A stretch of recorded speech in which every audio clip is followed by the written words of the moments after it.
দল বেঁধে বাংলাদেশের খেলা দেখেছে উজিরা, যা বলছে মার্শাল। এবার টি-20 বিশ্বকাপে অস্ট্রেলিয়া সেমিফাইনালের ভাগ্য নির্ভর করেছিল অনেকটা বাংলাদেশের উপরে।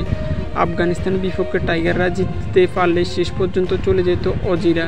ম্যাচ শেষে কাম অন বাংলাদেশ লিখে ফেসবুকে পোস্ট করেছিল ক্রিকেট অস্ট্রেলিয়া। পুরো দল বেঁধে বাংলাদেশ ও আফগানিস্তানের ম্যাচ দেখেছিল মার্শাল কারিমরা, কিন্তু বাংলাদেশে আশা জাগিয়েছিল শেষ পর্যন্ত হেরে যেয়ে হতাশার মুখ দেখেছে মার্শাল। আফগানিস্তানের বিপক্ষে বল হাতে শুরুটা ভালো করেছিল টাইগাররা।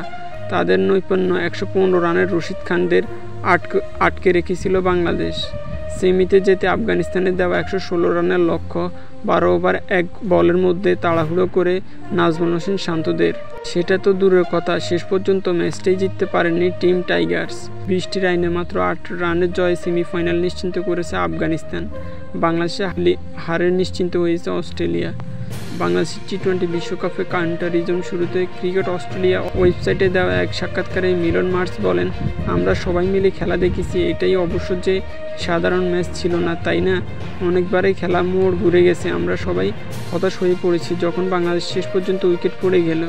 আমরা মরিয়াছিলাম যে টুর্নামেন্ট চালিয়ে যাওয়ার জন্য, কিন্তু আফগানিস্তান আমাদের হারিয়ে দিয়েছে। তারা বাংলাদেশকে হারিয়ে দিয়েছে এবং সেমিফাইনালের যোগ্যতা তারা গ্রহণ করেছে। তিনি আরও বলেন, অবশ্যই আপনি যে টুর্নামেন্ট খেলে যেতে চান এবং আমাদের একমাত্র উপায় ছিল সেটি বাংলাদেশ জেতা, কিন্তু তা আর হলো না।